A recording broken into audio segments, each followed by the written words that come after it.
Students, welcome to my channel Chem Point. और अगर अभी तक आपने चैनल को सब्सक्राइब नहीं किया है तो प्लीज जल्दी से कर लीजिए। चलिए, हमने अपने पिछले वीडियो में आपको हेनरी मोसले की मॉडर्न पीरियोडिक टेबल तक आपको मैंने पढ़ाया था। अब ये जो क्लास है, जो लेक्चर है मेरा, ये बहुत इंपॉर्टेंट है। प्लीज इसे पूरा देखिएगा क्योंकि इससे आपके क्वेश्चंस एग्जाम में आने वाले हैं बहुत ज्यादा। ठीक है, तो इसको बहुत इंपॉर्टेंट है, इसको बहुत ज्यादा समझिएगा।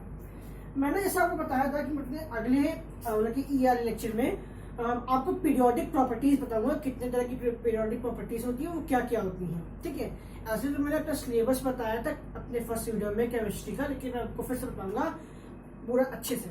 तो चलिए शुरू करते हैं। और अगर आपको ये वीडियो पसंद आए तो उसको लाइक और शेयर करना भी मत भूलिएगा। चलिए, हम आपको इस लेक्चर में पीरियोडिक प्रॉपर्टीज बताएंगे। पीरियोडिक प्रॉपर्टीज, ठीक है। अब जैसे मैंने आपको बताया था कि पीरियोडिक प्रॉपर्टीज आपकी 6 तरीके की होती है: atomic size, metallic character, non metallic character, ionisation potential, electron affinity और इलेक्ट्रॉन नेगेटिविटी। ये आपके पीरियोडिक प्रॉपर्टीज हैं। ठीक है, ये आपकी पीरियोडिक प्रॉपर्टीज हैं 6 तरह की: first, second, third, fourth, fifth, six. ठीक है, तो ये आपकी पीरियोडिक प्रॉपर्टीज है। चलिए शुरू करते हैं और एक टॉपिक को अच्छे से पढ़ते हैं। देखिए, पहला हमारा टॉपिक है एटॉमिक साइज। ठीक है, अब ये एटॉमिक साइज क्या होता है? ठीक है, एटॉमिक साइज होता है, इट इज द डिस्टेंस, ये डिस्टेंस होता है between the centre of nucleus of an atom and its outer most shell. Nucleus के सेंटर से उसके डिस्टेंस आउटर मोस्ट शेल तक, उसके डिस्टेंस आउटर मोस्ट शेल तक, उसे हम लोग कहते हैं एटॉमिक साइज। क्या कहते हैं हम लोग? Atomic size. ठीक है, जैसे ये हमारा हीलियम हाइड्रोजन का है। ठीक है, हाइड्रोजन में एक होते हैं, तो यहां से लेकर इसकी यहां तक, सेंटर ऑफ न्यूक्लियस के सेंटर से लेकर उसके आउटर मोस्ट शेल तक जो ये डिस्टेंस होती है उसे हम कहते हैं एटॉमिक साइज। इसे ये लिथियम का एटॉमिक नंबर 3। ठीक है, तो ये इनका सेंटर है। ठीक है, ये लिथियम का सेंटर है। अब यहां से यहां देखिए, इसके आउटर मोस्ट शेल तक, सेंटर से आउटर मोस्ट शेल मतलब कि आखिरी शेल।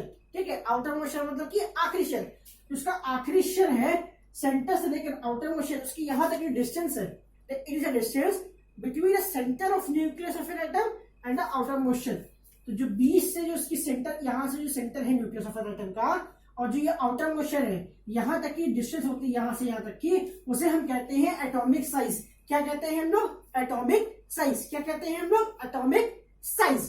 तो ये हमारा एटॉमिक साइज होता है। It is a distance between the centre मतलब कि nucleus of centre of nucleus of an atom, मतलब कि न्यूक्लियस के सेंटर यहां से लेकर इसके आउटर मोस्ट शेल तक की, वहां तक की डिस्टेंस को हम लोग कहते हैं एटॉमिक साइज। क्या बोलते हैं?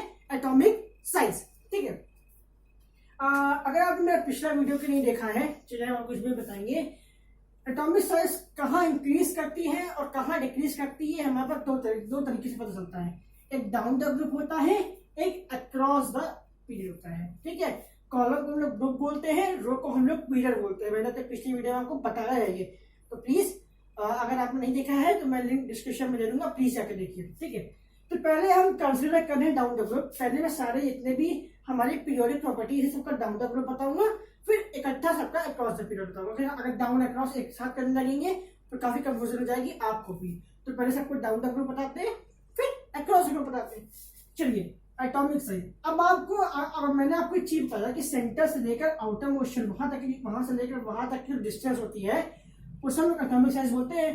तो आपको एक तो आइडिया आ गया होगा कि हाँ भाई, जितनी ज्यादा शेल्स होंगी उतनी लंबी डिस्टेंस होगी। ठीक है, यहाँ भाई ये हाइड्रोजन था, ठीक है, हमारा हाइड्रोजन का एटॉमिक नंबर 1, तो यहाँ से इसकी यहाँ तक डिस्टेंस थोड़ी कम है। लिथियम का 3 है, यहाँ से यहाँ तक की डिस्टेंस थोड़ी ज्यादा है। सोडियम का 11 है, तो यहाँ से लेकर यहाँ तक इसकी डिस्टेंस बहुत ज्यादा है। ठीक है, पोटेशियम का ये है कि ये पोटेशियम का यहाँ से यहाँ तक है। जैसे जैसे शेल इंक्रीज करते जाएंगे, हमारा एटॉमिक साइज भी इंक्रीज करता जाएगा। ठीक है, तो अब मैं आपको बता दूं, वीडियो सीजन का मैं डायग्राम नहीं बना पा रहा हूँ क्योंकि मेरा ब्लैक बोर्ड बड़ा नहीं है, मैं जल्दी ब्लैक बोर्ड बनाया जब भी लौटता हूँ। हाँ, तो मैं ठीक बता दूं, डाउन द ग्रुप क्या होता है? डाउन द ग्रुप जो होता है वो आपका जो एटॉमिक साइज होता है वो इंक्रीज करता है। क्या करता है? इंक्रीज करता है। डाउन द ग्रुप आपका जो एटॉमिक साइज होता है वो आपका इंक्रीज करता है। क्या करता है? इंक्रीज करता है। देखिए एटॉमिक साइज किस पे डिपेंड करता है? नंबर ऑफ शेल्स पे, नंबर ऑफ शेल्स पे डिपेंड करता है। अब नंबर ऑफ शेल्स जो है भाई वो डाउन द ग्रुप जो होते हैं वो इंक्रीज करते हैं। जैसे कि हाइड्रोजन का एटॉमिक नंबर 1 तो इसका ये, अब लिथियम का 3 है तो उसका इलेक्ट्रॉनिक कॉन्फ़िगरेशन क्या करेंगे? 2-1। तो इसका जो एटॉमिक साइज है, जो नंबर ऑफ शेल्स है वो इंक्रीज करी। भाई हाइड्रोजन में 1 शेल थी, लिथियम में 2 शेल आ गई, सोडियम में 3 शेल आ गई, पोटेशियम में 4 शेल आ गई। जैसे जैसे डाउन द ग्रुप जाते जाएंगे आपका एटॉमिक साइज इंक्रीज करता जाएगा, क्योंकि एटॉमिक साइज डिपेंड करता है आपके नंबर ऑफ शेल्स पे, और नंबर ऑफ शेल्स जो होता है वो आपको डाउन द ग्रुप क्या होता है? इंक्रीज करता है। डाउन द ग्रुप क्या करता है? इंक्रीज करता है। ठीक है। अब आपका एक होता है न्यूक्लियर चार्ज। ठीक है, न्यूक्लियर चार्ज होता है ना, एक वर्ड होता है न्यूक्लियर चार्ज।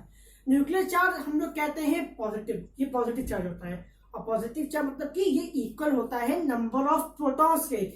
बस प्रोटॉन क्या होता है? हमारा प्लस चार्ज होता है, तो इसी का हम न्यूक्लियर चार्ज बोलते हैं। ठीक है, तो ये हमारा प्रेजेंट होता है न्यूक्लियस पर आकर के, एट सेंटर न्यूक्लियस प्रेजेंट होता है प्रोटॉन, आपको सभी को पता होगा ये।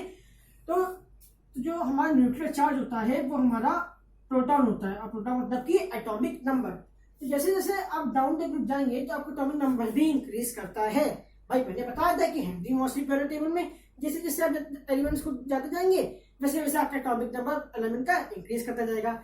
लेकिन एक दिक्कत है कि एक जो एटॉमिक नंबर है, जो न्यूक्लियर चार्ज हो रही, कि न्यूक्लियर चार्ज है वो इंक्रीज तो कर रहा है, लेकिन जो एटॉमिक साइज है, कि नंबर ऑफ शेल, वो इतना इंक्रीज कर दे रहा है कि वो न्यूक्लियर चार्ज उसके सामने अगर सरल भाषा में बोले तो फीका पड़ जाता है। ठीक है, डाउन द ग्रुप जा रहे हैं तो भाई न्यूक्लियर चार्ज भी इंक्रीज कर रहा है, न्यूक्लियर चार्ज भी इंक्रीज कर रहा है, लेकिन क्या करे भाई? न्यूक्लियर चार्ज प्रोटॉन तो है, ठीक है, लेकिन नंबर ऑफ शेल्स इतने ज्यादा बढ़ते जा रहे हैं, इतने ज्यादा बढ़ते जा रहे हैं कि क्या कर रहा है कि न्यूक्लियर चार्ज को फीका कर दे रहा है। ठीक है, तो इसीलिए नंबर ऑफ शेल्स होते हैं डाउन द ग्रुप इंक्रीज करते हैं।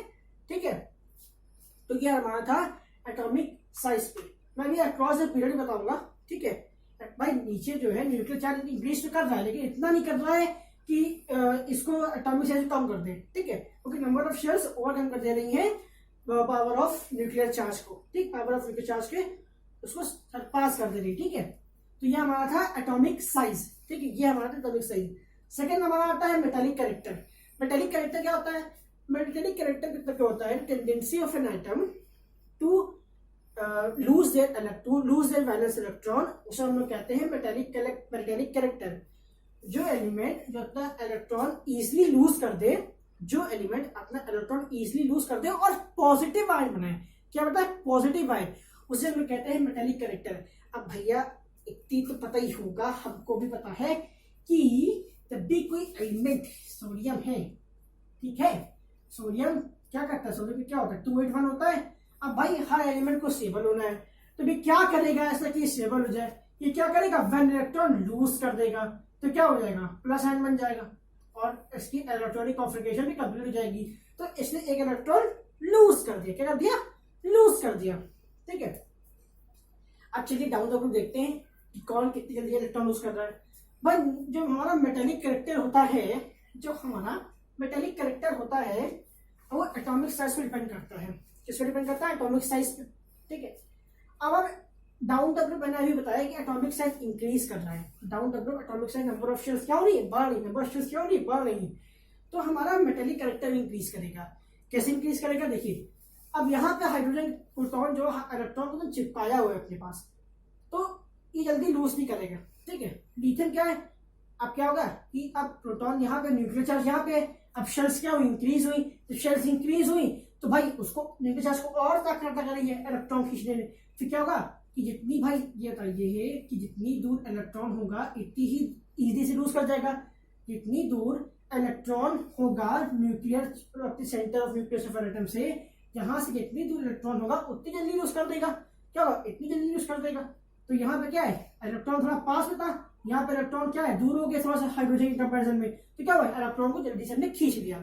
ऐसे एग्जाम्पल बताइए कि क्लास है, एक क्लास में 80 बच्चे बैठे हुए हैं। ठीक है, अगर मान लो आपको क्लास बंद करना है, ठीक है, तो आप 80-90 बच्चे बैठे हुए, टीचर आ गए तो पीछे तक इतने टीचर देख नहीं पाएगा, तो आप जल्दी से निकल सकते हो वहां से, क्योंकि वहां से टीचर की आंख वहां जाएगी नहीं, तो आप आसानी से बंद कर लोगे क्लास पे।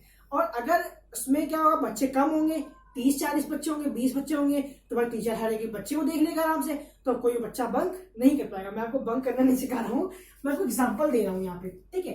तो जिस कितने नंबर ऑफ शेयर्स बढ़ते जाएंगे तो इलेक्ट्रॉन उतनी दूर जाता जाएगा, और इतनी दूर जाता जाएगा कि हाँ भाई इलेक्ट्रॉन दूर आ गया, इलेक्ट्रॉन से खींच लेते हैं, तो फिर ये न्यूक्लियर चार्जर में कुछ नहीं कर पाएगा। तो इसलिए डाउन द क्या होता है, मेटालिक कैरेक्टर इंक्रीज करता है, इसके शेयर्स इंक्रीज हुए, इलेक्ट्रॉन दूर हुआ, आराम से दूर हो जाएगा। यहाँ पे electron number of shares increase किया, इलेक्ट्रॉन दूर हुआ, आराम से निकल जाएगा, ठीक है। तो हमारा मेटालिक कैरेक्टर क्या करता है, डाउन द ग्रुप इंक्रीज करता है, ठीक है। अब आपका आता है नॉन मेटालिक कैरेक्टर, भाई इसका उल्टा ही होगा, tendency of an atom to gain the electron and form a negative ion, ठीक है। तो नॉन मेटालिक कैरेक्टर क्या होता है, जो एटम जो एलिमेंट्स है कि क्लोरीन है, ठीक है, क्लोरीन का इलेक्ट्रॉनिक कॉन्फिगरेशन क्या होता है 287, तो भाई इसको एक इलेक्ट्रॉन चाहिए तभी इसका ऑर्बिटल कंप्लीट होगा। तो क्या करेगा, ये एक इलेक्ट्रॉन ले लेगा, गेन कर लेगा, और क्या बनेगा, नेगेटिव आयन बना लेगा, और इसका इलेक्ट्रॉनिक कॉन्फिगरेशन भी कंप्लीट देगा। नॉन मेटालिक कैरेक्टर मतलब कि tendency of an atom of an element to gain the valence electrons and form a negative ion, कोई कितना इलेक्ट्रॉन खींचे रखेगा, इलेक्ट्रॉन करे खींच ले।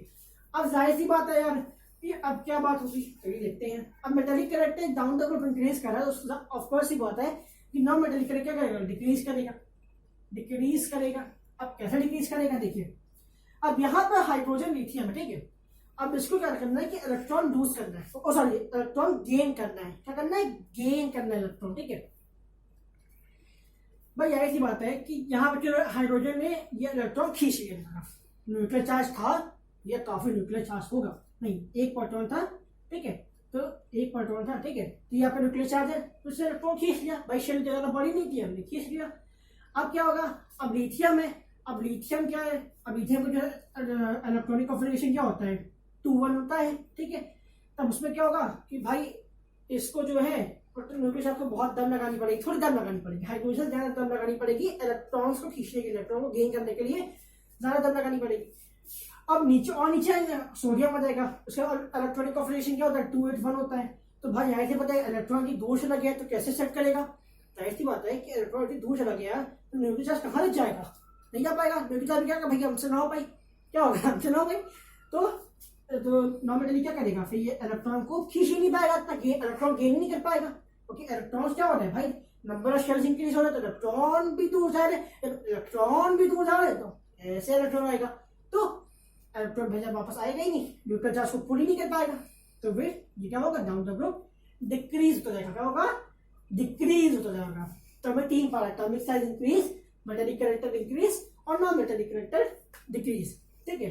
अब आपका आता है आयोनाइजेशन पोटेंशियल, क्या आता है आयोनाइजेशन पोटेंशियल, इसका मतलब होता है कि the amount of energy required to remove an electron and form a positive ion is known as ionization potential, मतलब कि जितनी एनर्जी लगे इलेक्ट्रॉन को रिमूव करने के लिए आउटर मोशन से, उसे हम लोग कहते हैं, और उसको पॉजिटिव बना देंगे, उसे हम लोग कहते हैं आयनाइजेशन पोटेंशियल। अब आगे देखते हैं। अब यहाँ पे देखिए क्या है कि हाइड्रोजन में यहाँ पे एक इलेक्ट्रॉन है, तो क्या होगा कि इसमें क्या होगा कि आयनाइजेशन पोटेंशियल, ठीक, हम इसमें क्या होगा कि हाँ इलेक्ट्रॉन जो होगा वो थोड़ा सा भाई पास है, शेल्स कम है, इलेक्ट्रॉन पास है, तो थोड़ी ताकत लगेगी मूव करने के लिए, थोड़ी क्या करेगी, ताकत लगेगी रिमूव करने के लिए।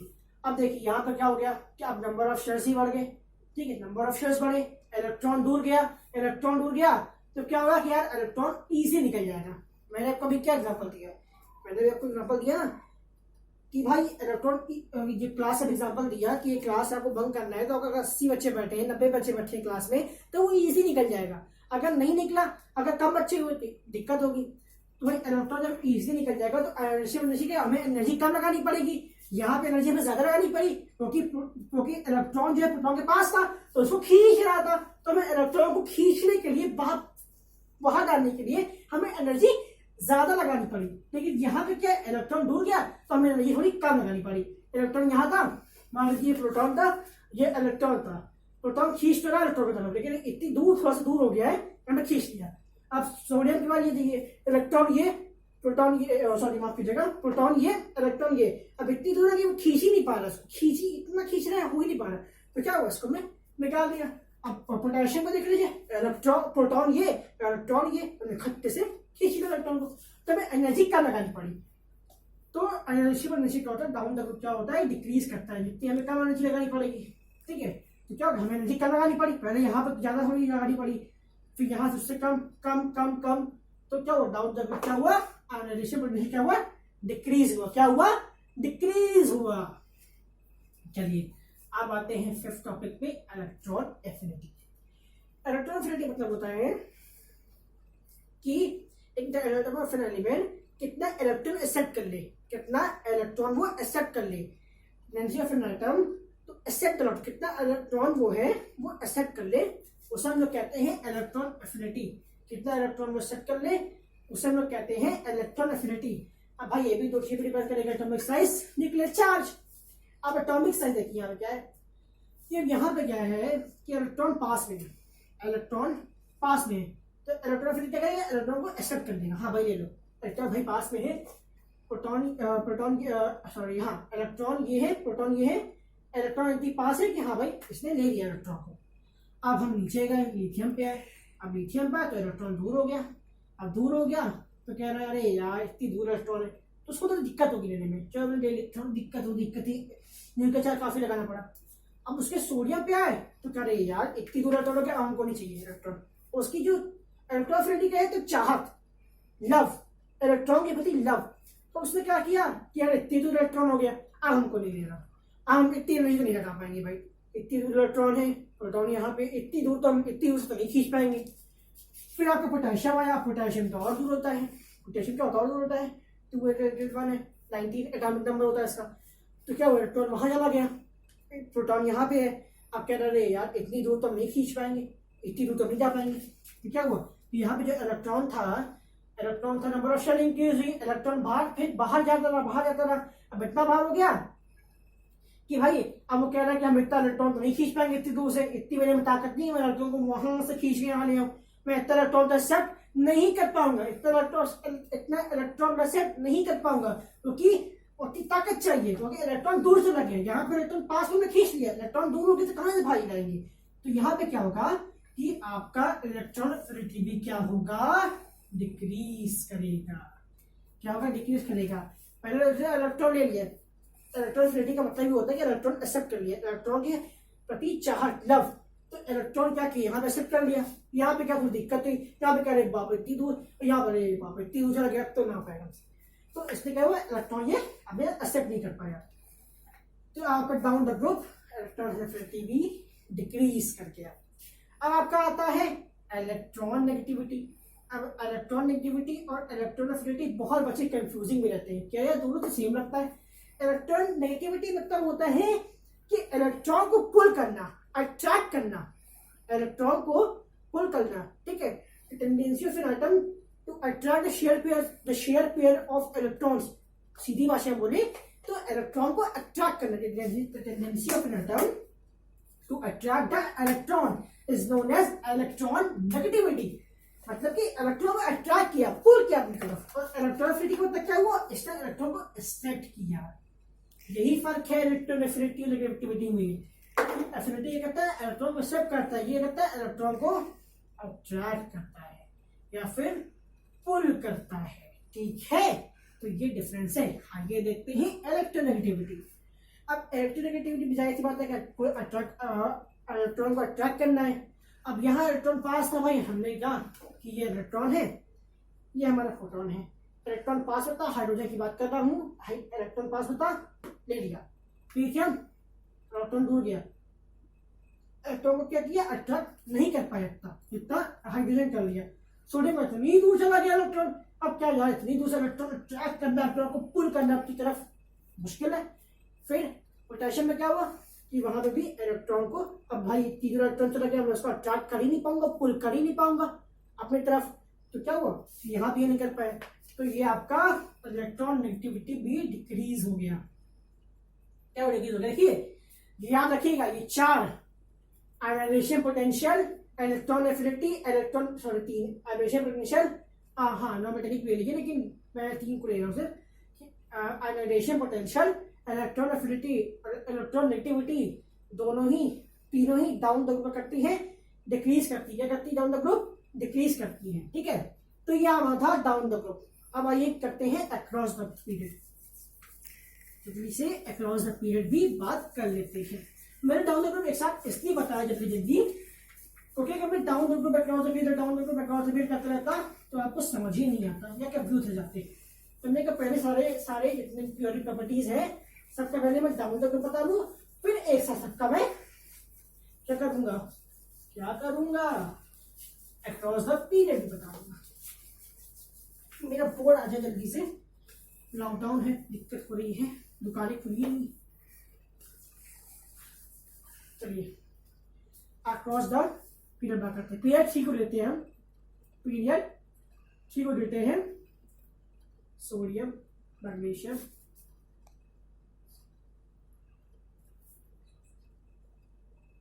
ठीक है, sodium, magnesium, aluminium, silicon, phosphorus, sulphur, chlorine. यह आपका पीरियड 3 है। क्या है? पीरियड 3 है। एटॉमिक नंबर जल्दी से लिख लेते हैं, 11, 12, 13, 14, 15, 16, 17, यहाँ पे आगे आता है आपका। ठीक है, अब एटॉमिक कॉन्फिगरेशन जल्दी से लिख लेते हैं, 2, 8, 1, 2, 8, 2, 2, 8, 3, 2, 8, 4, 2, 8, 5, 2, 8, 6, 2, 8, 7। ठीक है, आगे का आप ये बताएंगे भैया। ठीक है, तो ये था हमारा आपका इलेक्ट्रॉनिक कॉन्फ़िगरेशन। ठीक है, जल्दी इसका स्ट्रक्चर बना दें जल्दी से, आपको आसानी होगी। 17, हाँ सर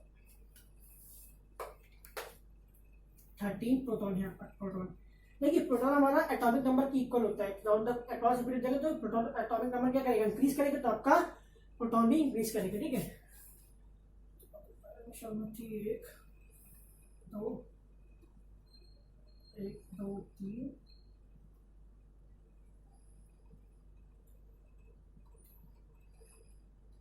SMG2 और 1, 2, 3, 4, 5, 6, 7, 8 और 1, 2।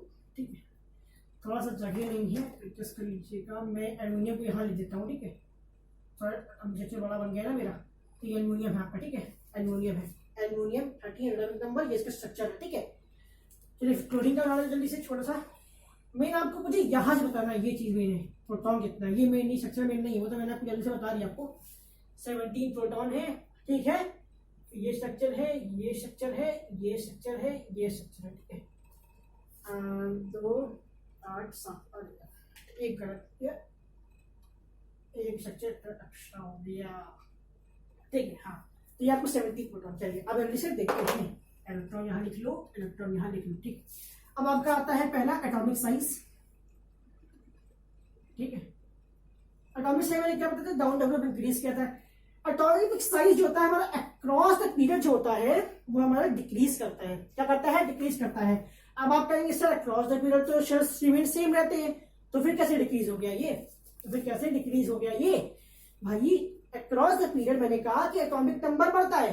एटॉमिक नंबर बढ़ता है मतलब क्या होता है कि प्रोटॉन बढ़ता है। प्रोटॉन बढ़ता है मतलब क्या होता है कि वो इलेक्ट्रॉन को अपनी तरफ खींचता है। क्या रहता है? जितना भाई पॉजिटिव चार्ज होगा उतना ही वो नेगेटिव चार्ज खींचेगा, तो जितना प्रोटॉन होगा उतना इलेक्ट्रॉन को खींचेगा, और जब इलेक्ट्रॉन को खींचेगा तो शेयर्स भी क्या होंगी? छोटी होंगी। क्या होगी? छोटी होंगी। तो इसलिए अक्रॉस द पीरियड आपका एटॉमिक साइज डिक्रीज होता है। क्या होता है? डिक्रीज। आइए देखते हैं, यहाँ पे 13 प्रोटॉन थे, इलेक्ट्रॉन बाहर था, आउटर मोशन में 13 प्रोटॉन थे, इलेक्ट्रॉन को खींचा की तरफ, साइज थोड़ा कम हुआ। ठीक है, प्रोटॉन कम थे, 13 थे, इलेक्ट्रॉन था, खींचा, हो गया, एटॉमिक साइज कम हो गया इसका। अब यहाँ पे क्या है? 17 प्रोटॉन है, भाई प्रोटॉन ज्यादा है, इसका जो एटॉमिक स्ट्रक्चर होता क्लोरीन का बहुत छोटा बनेगा। मैंने थोड़ा सा बड़ा बना दिया यहाँ पे। भाई जब इसने 17 प्रोटॉन ने इलेक्ट्रॉन को खींचा, तो इलेक्ट्रॉन को अच्छे से खींच लिया। भाई प्रोटॉन ज्यादा थे, इलेक्ट्रॉन कम था, खींचा तो क्या इलेक्ट्रॉन पास आ गए। इलेक्ट्रॉन पास आ गए तो आपके नंबर ऑफ शेयर्स क्या होंगे? कम हो गए। का मतलब कि सॉरी छोटे हो गए, छोटे हो गए। ये बड़ा है, ये छोटा है, क्योंकि भाई जैसे जैसे आप अक्रॉस द पीरियड जाते जाएंगे शेयर्स क्या होंगे? छोटे होते जाएंगे। क्यों छोटे जाएंगे? क्योंकि प्रोटॉन जब 20 का बढ़ेगा तो वह इलेक्ट्रॉन को अपनी तरफ खींचेगा, और उतनी अच्छे से खींच पाएगा जितना ज्यादा प्रोटॉन होगा। तो इसी वजह से आपका जो क्लोरीन का एटॉमिक शेल होता है छोटा होता है एज कम्पेयर टू एल्यूमिनियम। ठीक है भाई, एटॉमिक नंबर ऑफ शेल तो सेम है, लेकिन ये थोड़ा शेल्स बड़ा है, ये छोटा शेल है। क्यों छोटा है? एक बराबर है ना, 1 2 3 4, एक और है। ठीक है, तो इसका एटॉमिक शेल छोटा होगा क्योंकि नंबर ऑफ प्रोटॉन है, तो इलेक्ट्रॉन को बहुत इजी खींच लेना है। जब खींच लेना है तो एटॉमिक शेल छोटा हो जा रहा है। ठीक है, अब यहाँ क्या है भाई, अगर मैं ये 10 चना मान लीजिए, अगर इसको 10 साल का लड़का उसको दबाएगा सिर पे, तो ये शायद थोड़ा कम दबे, लेकिन कोई अगर 30-40 साल का लड़का दबाएगा तो आराम से दब जाएगा। क्यों दब जाएगा? पावर डिफरेंस है ना, उस 10 साल के लड़के में कम पावर, 30 साल में ज्यादा है, यहाँ भी प्रोटॉन ज्यादा तो खींच रहे तो एटॉमिक साइज कम हो जा रहा है। यहाँ पे इतना नहीं है प्रोटॉन आपका, तो वो उतना नहीं खींच पा रहा, तो थोड़ा सा बड़ा है साइज। ठीक है, शेल सेम रहेंगे, याद रखिएगा, across the period shell same रहते हैं। फिर आपका आता है मेटेलिक। मेटेलिक कैरेक्टर क्या होता है? मैंने अभी आपको बताया था कि tendency of an atom to lose their electron. अब जाहिर सी बात है यार कि down the across the period जाएंगे, नंबर ऑफ शेल्स से पास आएंगे, तो इलेक्ट्रॉन तो पॉजिटिव चार्ज बढ़ेगा, और पॉजिटिव चार्ज बढ़ेगा तो मतलब कि वो इलेक्ट्रॉन को अपनी तरफ खींचता रहेगा, इतनी तेज खींचेगा कि वो इलेक्ट्रॉन तो लूज कर ही नहीं पाएगा। भाई शेल्स तो सेम है, ठीक है, लेकिन यहाँ पे एल्यूमिनियम का जो इलेक्ट्रॉन है वो थोड़ा इजीली लूज कर जाएगा एज कम्पेयर टू क्लोरीन, क्योंकि इसका एटॉमिक साइज शेल्स तो सेम है, लेकिन इतना प्रोटॉन नहीं कि वो खींच रहा है। लेकिन क्लोरीन का इतना ज्यादा प्रोटॉन है, 17 प्रोटॉन है कि वो इलेक्ट्रॉन को अपनी तरफ कर रहा है, खींच ले रहा है। तो इलेक्ट्रॉन को इतना खींच रहा है, मतलब इतना ज्यादा फोर्स है यहाँ पे, इतना प्रोटॉन है कि इलेक्ट्रॉन को खींच लिया, तो भाई साइज कम हो गया, खींचा एटॉमिक साइज कम हो गया, और एटॉमिक साइज डिक्रीज हुआ तो मेटेलिक कैरेक्टर भी डिक्रीज हो गया। क्यों डिक्रीज हुआ? वहां कीजिएगा, दिख रहा होगा यहाँ से। ठीक, तो यहाँ से डिक्रीज हो गया। डिक्रीज हो गया मतलब कि अब इलेक्ट्रॉन भाई जब एकदम पकड़ में आ गया प्रोटॉन के, जब इलेक्ट्रॉन यहाँ पे आ गया, प्रोटॉन के पास आ गया, तब इलेक्ट्रॉन अब लूज ही नहीं कर पा रहा। भाई किसी को हमने इसको पकड़ लिया तो क्या ये लूज कर जाएगा? अपने आप नहीं करना रहेगा ना, तो एटॉमिक साइज कम हो गया इसका, एटॉमिक साइज कम हो गया तो इलेक्ट्रॉन पास आ गया, प्रोटॉन के पास आ गया, प्रोटॉन के पास आ गया, मतलब कि इलेक्ट्रॉन लूज नहीं कर पाएंगे, तो मेटालिक कैरेक्टर भी डिक्रीज हो गया अक्रॉस द पीरियड। अब नॉन मेटालिक कैरेक्टर समझते हैं भाई। नॉन मेटालिक कैरेक्टर इसका उल्टा ही होगा, यहाँ पे इंक्रीज कर जाएगा। कैसे इंक्रीज करेगा आगे देखते हैं। नॉन मेटालिक कैरेक्टर मतलब कि tendency of an atom to gain the electrons. तो भाई जितने ज्यादा इलेक्ट्रॉन नजदीक होंगे उतना ज्यादा इलेक्ट्रॉन को कैचअप कर लेगा। भाई अक्रॉस द पीरियड आपका प्रोटॉन बढ़ेगा, प्रोटॉन एटॉमिक नंबर बढ़ेगा, एटॉमिक नंबर मतलब कि न्यूक्लियर चार्ज बढ़ेगा, और अगर न्यूक्लियर चार्ज बढ़ेगा तो वो इलेक्ट्रॉन को अपनी तरफ आसानी से गेन कर लेगा, खींच लेगा अपनी तरफ इलेक्ट्रॉन्स को। तो इसीलिए नॉन मेटालिक कैरेक्टर इंक्रीज करता है। भाई नॉन मेटालिक कैरेक्टर में क्या होता है? इलेक्ट्रॉन को गेन करना। अब गेन कैसे करेगा? जब भाई अगर हमें माइनस चार्ज को लेना है तो उसका मतलब क्या होगा कि पॉजिटिव चार्ज को तब बढ़ाएंगे क्या, तो पॉजिटिव चार्ज को उसके नेगेटिव चार्ज के थोड़ा पास लाएंगे तभी वो खींच पाएगा अपने आप को नेगेटिव चार्ज को। तो यहाँ पे क्या हुआ? एटॉमिक साइज कम हुआ, प्रोटॉन ज्यादा है, न्यूक्लियर चार्ज ज्यादा है, इलेक्ट्रॉन को खींच लिया, गेन कर लिया इलेक्ट्रॉन को, इसलिए यहाँ पे इजीली गेन कर लेता है, प्रोटॉन ज्यादा है, तो इसीलिए आपको ये नॉन मेटालिक कैरेक्टर इंक्रीज करता है। फिर आपका आता है आयनाइजेशन पोटेंशियल। अब यार आयनाइजेशन पोटेंशियल में डाउन का ग्रुप देखा था तो डिक्रीज कर रहा था, क्योंकि शेल्स बढ़ रही थी तो इलेक्ट्रॉन इजीली रिमूव हो जा रहे थे। अब यहाँ पे क्या है? यहाँ पे number of shells same, electron pass, nuclear charge ज्यादा। अब जाहिर सी बात है कि बंक एक तुमको क्लास बंक करनी है, ठीक है, तो अगर 20 बच्चे हैं तो अब इसी नहीं कर पाओगे ना। अगर टीचर के सामने 20 बच्चे बैठे हैं तो अब इसलिए बंक नहीं कर पाओगे। अगर 80 बच्चे बैठे कर लोगे आराम से, 20 बच्चे बैठे हैं तो आपको बहुत ट्रिक लगानी पड़ेगी, बहुत मेहनत करनी पड़ेगी। उसी तरह जब इलेक्ट्रॉन पास आएंगे, जब इलेक्ट्रॉन पास रहेंगे, हेड रहेंगे, फॉर्मली हेड रहेंगे प्रोटॉन से, फिर क्या होगा? तो क्या होगा? ये होगा जो मंदिरों खुदा नहीं होगा।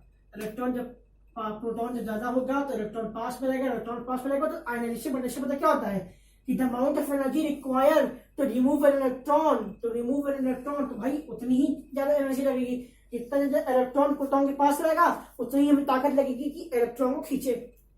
इलेक्ट्रॉन हेल्ड एकदम यहाँ पे, अब हमें इतनी ही ताकत लग रही निकालने में, इलेक्ट्रॉन को यहाँ से रिमूव करने में, तो इतनी हमारी एनर्जी खर्च हो रही है। और डाउन द में क्या था कि प्रोटॉन यहाँ था, इलेक्ट्रॉन गया था, खींच लिया आराम से, तो ये भी क्या होगा? इंक्रीज करेगा एनर्जी। पिछले क्या